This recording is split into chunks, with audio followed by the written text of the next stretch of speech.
20:10, buonasera, ben ritrovati in diretta con l'attualità su Antena 3. Un saluto ancora al presidente del Veneto Luca Zaia, buonasera. Buonasera a tutti. È stato con noi a commentare anche le notizie del telegiornale, quindi questa sera paga doppia per il presidente. No, faccio gratis, non dite mai queste robe, lo faccio scherzando gratis. Subito. Però le volevo leggere un commento del ministro Alfano che poi in serata è intervenuto ovviamente rispondendo a una domanda dei giornalisti sul referendum. Nei giorni scorsi abbiamo sentito il ministro Costa che ha detto: noi abbiamo semplicemente dato il via libera da un punto di vista giuridico, quindi è ammissibile il referendum. Oggi Alfano dice: noi non abbiamo intenzione anche come forza politica di ostacolare questo referendum. Nel dettaglio l'ha detto oggi il ministro Alfano, non crediamo sia produttiva immediatamente nei suoi effetti, ha concluso, ma non intendiamo ostacolarla. Beh, guardi, a me fa piacere che tutte le forze politiche, e l'invito che faccio a tutti, di lasciare libertà e di dare indicazione per magari ancora di più di andare a votare. Questo sarebbe già un bel risultato. Poi questo non è il referendum di Zaia, di Alfano o di qualcun altro, ma è dei veneti.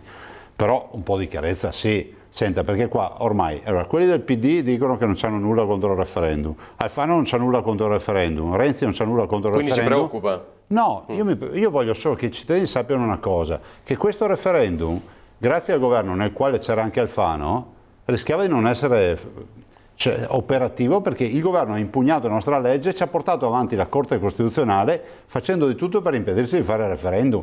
A me va bene tutto, ma che adesso chi ha da avere non debba dare, chi deve dare non debba avere, ci siamo capiti. Ok, tutti tranquilli, siamo tutti per il referendum, ma di non prendere in giro i cittadini. I cittadini si ricordino che nel giugno 2014 il nostro referendum del governo Renzi è stato impugnato e hanno fatto di tutto per non farcelo celebrare. Punto. Poi magari le chiediamo quali sono le manovre di avvicinamento, però anche per capire qual è la sua idea, che cosa ha in mente, nella sua immaginazione cosa c'è, cosa sarebbe questo Veneto del dopo 22 ottobre? Chiaro, un percorso lungo, l'abbiamo sempre detto più volte, ma lei come lo immaginerebbe? Cioè, cosa vorrebbe? Guardi, io continuo a dire, intanto non è il mio referendum, è il referendum dei veneti, ma lo dico, sa perché? Perché è fondamentale che i veneti vadano a votare e invitino ad andare a votare. Poi uno ci può andare anche a votare no, ma è giusto che quel giorno, alle 11 di sera, quando si chiuderanno le urne il 22, si dica: sono andati i veneti in maniera copiosa, importante, hanno intasato i seggi, perché a quel punto il referendum diventa veramente forte e ufficiale. Dopodiché il giorno dopo non è che abbiamo l'autonomia dopo un secondo, però il Veneto non sarà più quello di prima, perché ha votato per un referendum, prima volta nella storia d'Italia. 2, si stabilirà che esiste una questione veneta. 3, tutte le forze di governo, tutti coloro che si presentano dovranno scrivere nei loro programmi di governo che il Veneto dovrà avere l'autonomia. Il centrodestra ha già annunciato che lo scriverà, se va al governo darà l'autonomia al Veneto e a tutte le regioni che lo chiedono. 4 aspetto, chiederemo con forza l'applicazione dell'articolo della Costituzione, il 116, che prevede che le regioni possano avere fino a 19 competenze. Ecco. Siccome noi le chiediamo tutte, di fatto diventiamo come Trento e Bolzano. È scritto in Costituzione ed è talmente vero quello che le dico che nel 2001 è stato fatto questo articolo, il famoso modifica del titolo quinto. Quindi l'articolo 116, le 19 competenze, per dire la verità più 3, quindi fa 22 competenze, esistono nel 2001. Da allora, sono passati 16 anni, non c'è una regione che ha avuto una sola di quelle 22 competenze. Quindi vuol dire che sanno che è lì il problema. E guardi, non è un problema. Si sono comportati male quelli di destra, di sinistra, questo volevo chiederle, Roma, perché poi dicono che i veri centri di spesa o di spreco, dicono, attaccandole, sono proprio le regioni. Senta, guardi, noi gestiamo la sanità e siamo i numeri 1 per qualità delle cure e spesa virtuosa. Il governo, lo Stato gestisce la scuola, dopo 3 mesi dell'apertura delle scuole mancavano ancora i professori, queste sono le dimensioni, ma guarda, tutti gli Stati moderni vanno verso un modello federalista. La nostra Costituzione, che è stata fatta nel 1948, è una Costituzione autenticamente federalista. I padri della Costituzione, Einaudi, nel presentarla diceva: ad ognuno dovremmo dare l'autonomia che si spetta. Cos'è accaduto dal 1948 ad oggi? che a Roma l'hanno gestita in maniera centralista, niente competenze di territori, perché se tu dai le competenze di territori viene fuori il bubbone. Mezza Italia è fallita, questo lo dobbiamo dire, mezza Italia è fallita perché comunque non hanno più il controllo della spesa, ma non possiamo pagarlo noi il conto. Ragionevolmente, diciamo, presumendo un risultato non come quello del sondaggio di Antena 3 che oggi abbiamo lanciato con più di 2000 risposte in poche ore, con un 98% per il sì, ragionevolmente, quindi sì per l'autonomia, quanto tempo dopo il 22 ottobre? Per vedere quelle 19 più 3, 19 competenze? Guardi, dipende dal governo, da quanta opposizione farà, ma certo che avrà filo da torcere. E per questo dico ai cittadini, il filo da torcere, la forza che io avrò nella trattativa è direttamente proporzionale al numero di cittadini che va a votare. Cioè il primo dato che noi dovremmo guardare la sera del 22 ottobre, dopo le 23, dopo le 11 di sera, fra l'altro si vota dalle 7 alle 11 di sera, posso dire una roba?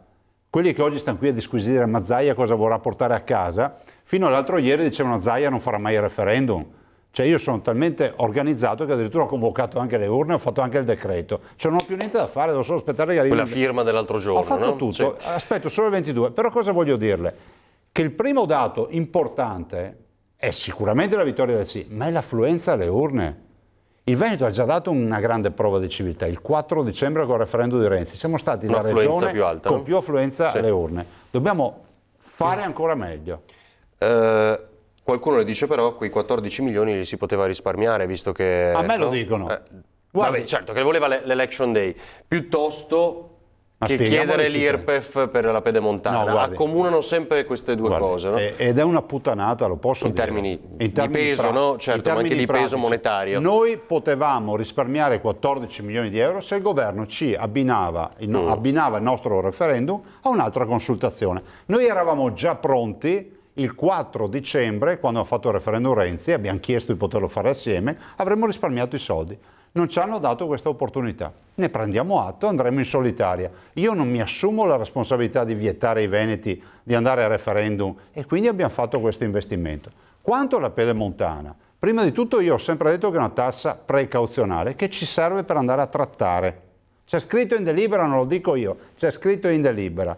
2, voglio anche dire che questa tassa nel momento in cui verrà applicata si pagherà un anno solo, che è il 2019, solo in quell'annualità, e non toccherà l'80% dei veneti. Questo è bene ricordarlo, perché quei lazzaroni che vanno a dire ai veneti che i pensionati, i lavoratori, gli operai, le casalinghe pagheranno la tassa, sono solo dei lazzaroni, perché l'80% dei 2.666.997 contribuenti veneti, solo il 20% la pagherà, purtroppo.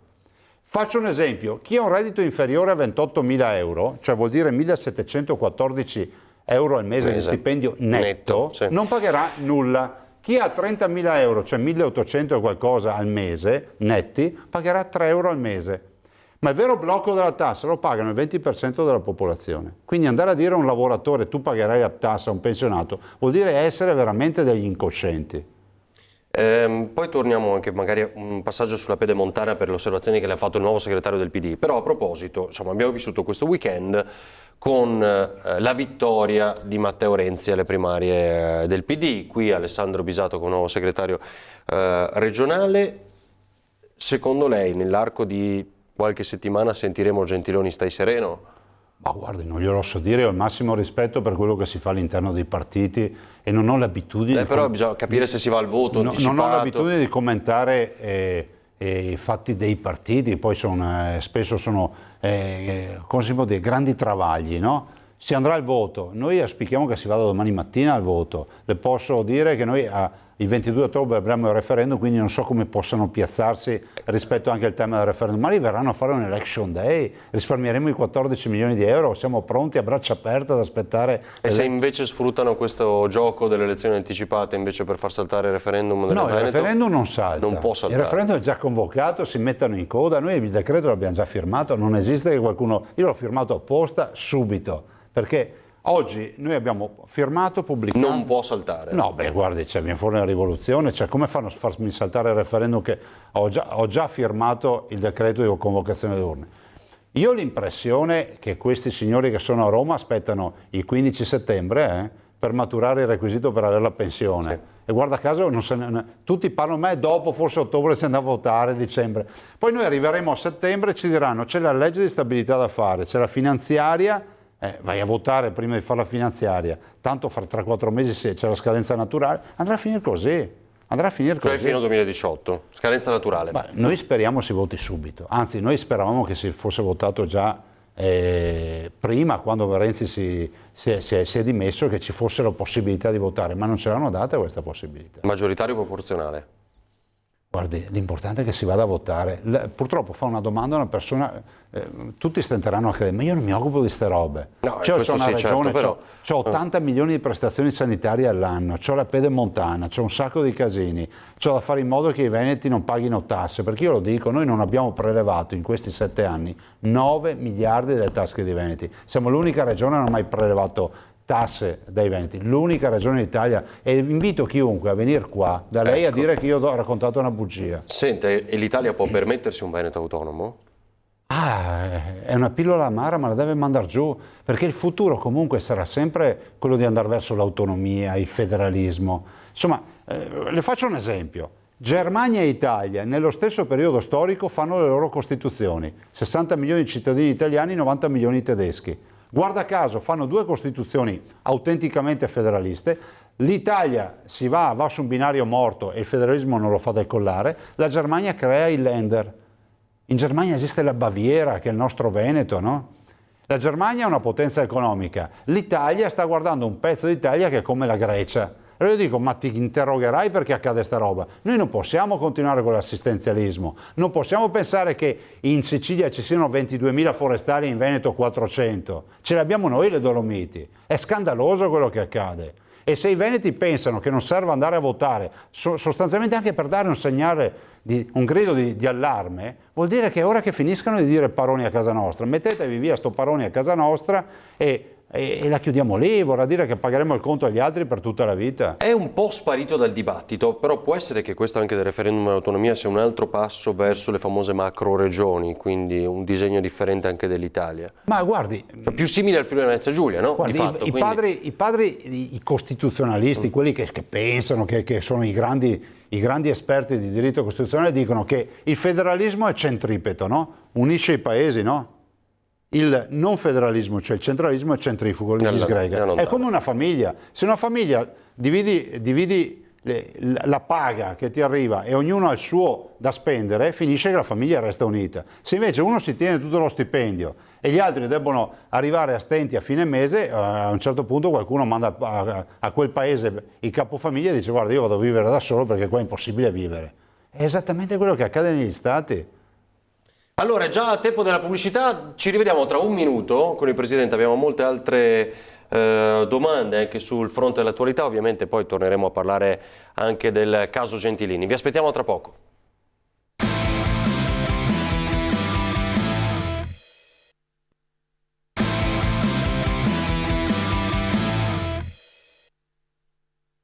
Alle 20:10 siamo in diretta con il Presidente del Veneto, Luca Zaia. Davvero vuole pagarsi per intero la sanità? Quindi, perché di fatto questo, come il Friuli Venezia Giulia, nel suo bilancio mette per intero le spese sanitarie? Beh, guardi, è un po' diverso in Friuli Venezia Giulia. Diciamo che noi vogliamo assolutamente raggiungere quel livello di autonomia, stile Trento e Bolzano, che è l'autonomia vera, dove si potrà finalmente dire padroni a casa nostra. Non rinunciamo alla quota di solidarietà e sussidiarietà nazionale, per carità.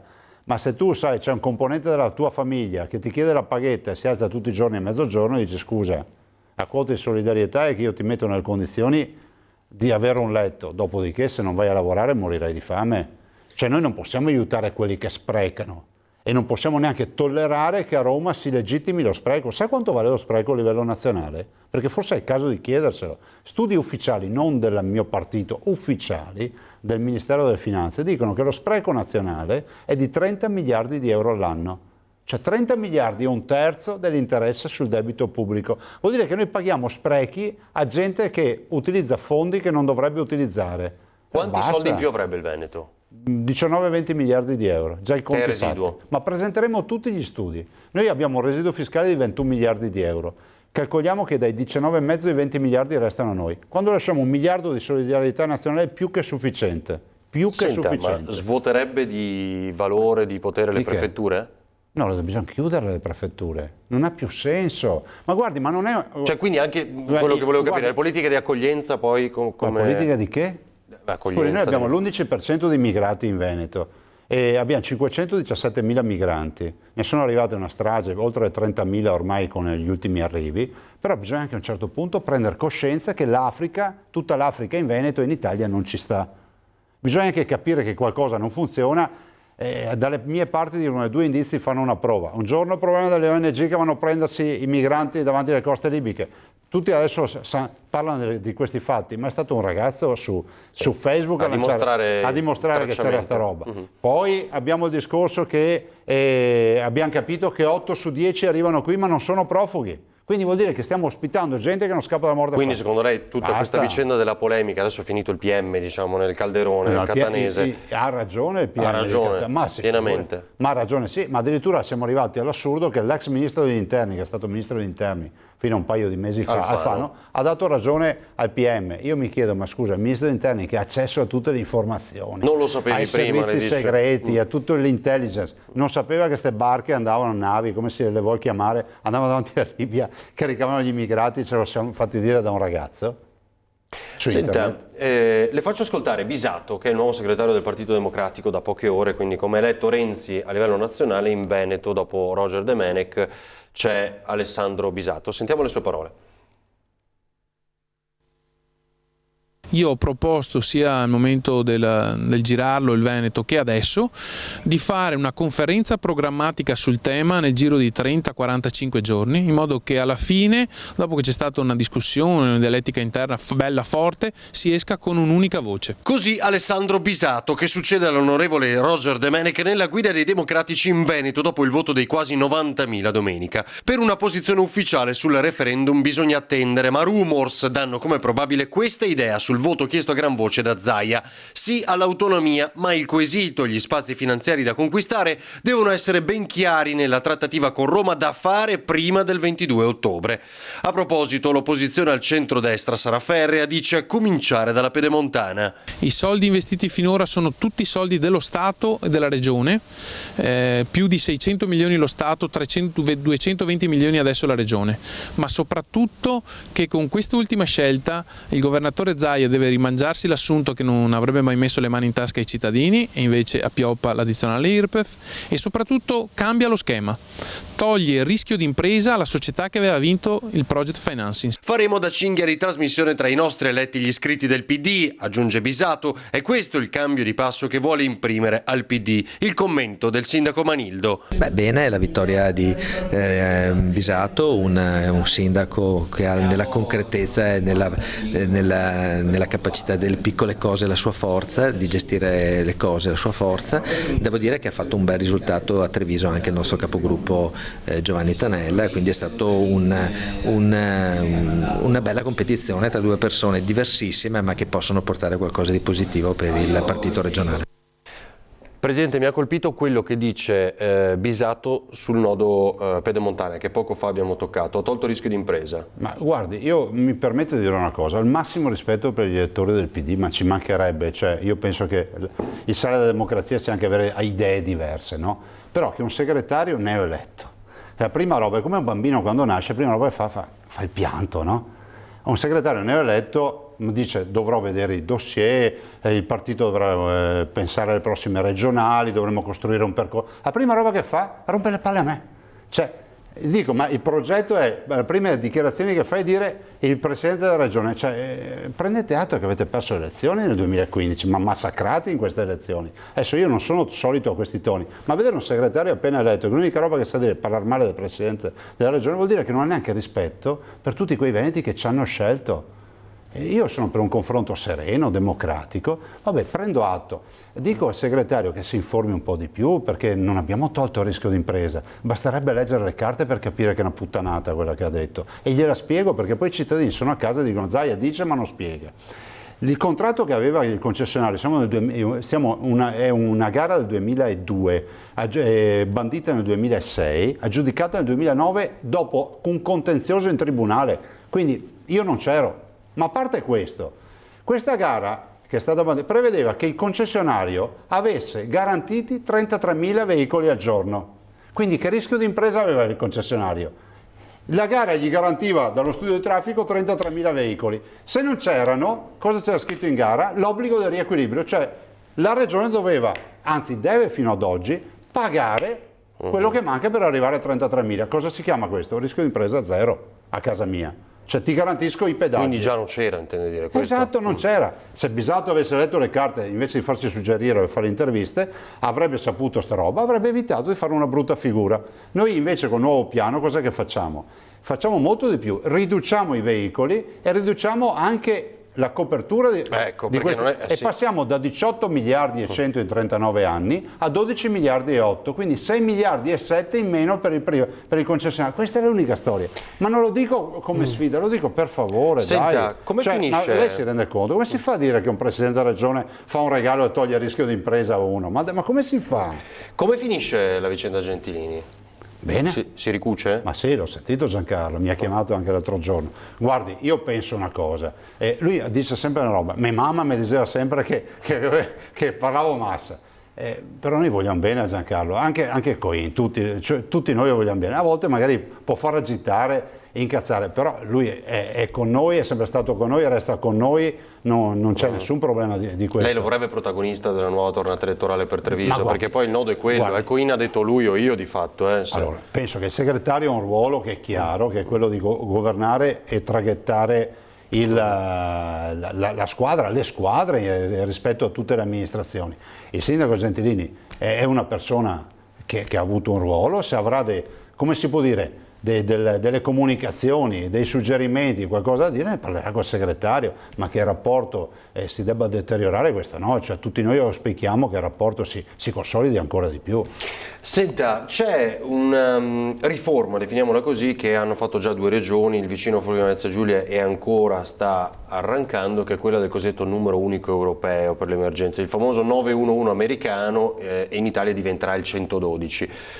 Qual è il problema? Che centralizzando le persone dicono di telefonare a una stessa un unico cervellone cui però bisogna ripetere 3 volte le cose, quindi per capire se è un intervento di polizia o un intervento di vigile del fuoco, un intervento di sanità e si rischia, però quella deve essere la strada, no? Almeno quello che abbiamo capito in base alle indicazioni dell'Europa. Il Veneto quando l'applicherà? Ma quando sarà chiara e non raffazzonata all'italiana, guardi, se noi dobbiamo fare un centralino che diventa il centralino dei centralini, non lo facciamo. Però lo dice... Vabbè, Madonna, l'Europa dice tante di quelle robe anche sbagliate, l'abbiamo visto con gli immigrati, l'abbiamo visto con la crisi economica, l'abbiamo visto con un sacco di robe che l'Europa non è che ci azzecca. Io sono stato in Consiglio dei Ministri d'Europa da Ministro e posso garantire che in Europa la si svegliano con delle idee paurose. Allora, è bella l'idea di avere un numero, però questa idea, perché funzioni, bisogna che abbia un presupposto che sotto non ci sono più centralini. Cioè, quindi il numero riceve e dice mi sono tagliato la punta di un dito col coltello, ho bisogno di un'assistenza, puff, ti collega con la sanità. Non è che ti ripassa il centralino e cui devi rispiegare tutto di nuovo. Ma non esiste. Il numero unico ha un senso se funziona così, se no, perché altrimenti io invece di fare il 112 posso decidere, invece di chiamare il centralino regionale, chiamerò ancora il 113 magari, no? O il 118 o il 115. E senta Presidente, un'altra cosa, siamo in chiusura, curiosità, ci sono novità per Jesolo, il ripascimento che di solito è un problema, non so se se ne è occupato negli ultimi giorni i suoi assessori, ma guardi, noi dopo le mareggiate, visto nel maltempo? Ma guardi, è una storia di tutti gli anni, esatto. Evitiamo di far sceneggiate perché tutti gli anni c'è sta roba e tutti gli anni la Regione fa l'impossibile per esserci. Le mareggiate non le portiamo noi, arrivano a saperlo quando arrivano. L'anno scorso c'è stata un'autentica tragedia perché poi nessuno si ricorda mai niente. L'anno scorso veramente hanno divorato tutto il ripascimento che era già stato fatto, soprattutto la zona del litorale e la zona Jesolo. Quindi anche quest'anno saremo lì a fare l'impossibile e cercare di dare una mano, però mancano sempre più risorse. Noi abbiamo avuto un taglio che è stato pauroso negli ultimi 5 anni di risorse. Cioè a Roma continuano ad ingrassare e nei territori, regione, provincia e comuni si fa la cura dimagrante e si mangia una volta a settimana ormai. So che conosco la sua idea sull'obbligo dei vaccini, no? Perché lei cita i numeri poi di fatto. Ma guardi, io la ringrazio per questo. Non la introduce? Dopo so che ha poco tempo. Allora, premesso che l'obbligo vaccinale dove c'è dagli stessi performance di dove non c'è. Cioè, se tu introduci l'obbligo vaccinale... Cambia poco, le dice? No, non è che cambia poco. Cioè, chi non vuole vaccinare non vaccina, non è che c'è l'arresto. E i dati sono uguali sull'abbandono del vaccino. Però vorrei spiegare una roba ai genitori, mi permetto di dirlo. Noi possiamo, lo faccio velocemente, c'è il bambino vaccinato che produce anticorpi, c'è il bambino vaccinato che è immunodepresso, non produce anticorpi. C'è il bambino che non si può vaccinare perché ha delle patologie per cui non è vaccinabile. C'è il quarto bambino che è vaccinabile e i genitori decidono di non vaccinarlo. Dov'è il problema? Il problema è che tu non puoi dire mio figlio, decido io per mio figlio, perché tu quando decidi di non partecipare a questa scelta della popolazione metti a repentaglio l'immunodepresso e quello che non possiamo vaccinare, perché al di sotto di una certa soglia nelle vaccinazioni mettiamo a repentaglio, si crea un rischio per la popolazione. Si crea il rischio. Quando tu sei all'università, io li ho studiati i vaccini, la prima roba che ti dicono a lezione di vaccini dico, è la scelta di una comunità di convivere con la malattia, perché tu ti inietti una malattia attenuata che sviluppa gli anticorpi e ti difende. Guarda, io ho solo un dato, l'età media in Veneto è a 83 anni e 2 mesi. 50 anni fa l'età media in Veneto a 83 anni e 2 mesi si arrivavano solo in Matusalemme. Allora, penso che i danni che hanno fatto la ricerca scientifica non sono proprio così gravi, no? Visto considerato che viviamo di più. A proposito, i casi recenti di cosiddetti medici contro i vaccini, la filosofia, lo chiamiamo così, del dottor Gava, il medico antichemio, definito a Verona, lei cosa dice? Ma al di là dei medici, sono i cittadini, cioè ormai ci sono delle correnti di pensiero per tutto, no? Cioè noi sappiamo che il 95% dei tumori al seno in Veneto, con l'operazione della breast unit, delle unità senologiche, hanno un esito positivo. Le donne guariscono. Pratichiamo la chemioterapia, le terapie ormonali, le radioterapie. Se tu vai a dire alle donne che non debbono fare queste cure e qualcuno ti crede, poi magari finisce che non fa parte del 95%. In generale, guardi, lo dico essendo stato anch'io studente, no? Io ero veterinaria, cioè se tu fai un percorso di studi vuol dire che condividi l'insegnamento e ti sei laureato. Lei dice non puoi cambiare idea una volta laureato, diventato professionista. Se cambi idea vuol dire che devi dire, boh, io rivedo tutto, questa è la mia laurea, mi iscrivo alla laurea dei liberi pensatori e via. Ma cioè che qualifica ti sei preso se non condividi neanche quello che hai studiato? E sei così importante scientificamente da riuscire a diventare, come si può dire, un'eminenza scientifica, visto e considerato che laboratori hai, che prove campione hai, ad esempio anche l'autismo. Io sono andato a leggermi i dati sull'autismo, al di là di quelli che leggi su Facebook. Sull'autismo noi abbiamo più casi rispetto a una volta, però poi c'è anche una spiegazione logica, che oggi le diagnosi le facciamo precoci, abbiamo altre metodologie, quando 30-40 anni fa, insomma, molto spesso bimbi autistici non venivano neanche identificati come autistici, insomma, pensi Ligabue, no? Ligabue fondamentalmente ci dicono che era un autistico, ma allora veniva ritenuto il pazzo del paese. Questa poi è la tragedia, no? Allora, qualcuno ci mette l'asso di denaro e dice ma è colpa dei vaccini. Vabbè, però Ligabue non era autistico ma era il pazzo del paese. Senta, un flash che le chiedo, avrà letto anche lei, insomma, la vicenda che è dolosa. Spieghiamo che Ligabue non è il musicista ma è un pittore, perché a me è capitato, una volta ho detto le memorie di Adriano, mi ha detto quello che gioca con l'Inter. no, non sto scherzando. Senta, avrà letto nei giorni scorsi, insomma, una vicenda che si trascina, è dolorosa, dopo la morte di questa 18enne l'estate scorsa, i genitori indagati per omicidio perché all'inizio pareva fossero loro a spingerla a non utilizzare la chemioterapia. Guardi, a Padova. È una vicenda tragica, intimissima, della quale non ho notizie diciamo, precise per esprimere un commento, quindi non commento assolutamente questo fatto. Dico in generale che o ci si fida della comunità scientifica oppure no, cioè il fai da te lo dimostra la storia del mondo scientifico, ha sempre fatto dei disastri. Poi, altro aspetto che non si dice mai, io ho fatto la battaglia contro le multinazionali, io ho fatto un decreto per togliere i insetticidi dall'agricoltura contro le multinazionali, ho fatto un libro, Adottare la terra contro le multinazionali, sono un ministro che si è opposto agli OGM, però se andate a vedere quanto pesa il fatturato dei vaccini sulle multinazionali vi viene da ridere. Cioè, non è che i vaccini ormai, cioè, il costo è infinitesimale rispetto al business vero delle multinazionali che è per certi farmaci. Noi abbiamo chemioterapie che valgono anche 80-100 mila euro a prestazione. Pochi giorni si saprà la verità su Le Pen. Come la vede? Non impossibile, come dice Salvini. Ma guardi, io spero ce la faccia, al di là di questa descrizione, no, che poi sembra la comunicazione. Io ricordo quando Bossi era il Bossi a prima ora, lo descrivevano come un mostro, guai se arriva Bossi nella politica. Oggi Bossi è un visionario, uno che ci ha visto dentro. Cioè, vedo la comunicazione che sballa con molta velocità. Staremo a vedere, io spero che ce la faccia, perché comunque indica una nuova via, no? Dovesse vincere Le Pen, si dice sarebbe anche un problema un po' per Berlusconi in Italia, no? Che è un vostro alleato, insomma, tuttora, e non sostiene Le Pen con le sue idee. Guardi, lasciamo perdere il tema dei nazionalismi. Il tema comunque di mettere in discussione alcuni aspetti e rappresentare il popolo fino in fondo ci sta, e non serve essere di destra o di sinistra. Il fatto che il popolo ti dice io non mi sento sicuro nella mia città, vorrei che ci fosse più rigore, che ci fosse certezza della pena, che ci fosse inasprimento delle pene, penso che questo sia qualcosa che i governi non hanno saputo raccogliere, la legittima difesa.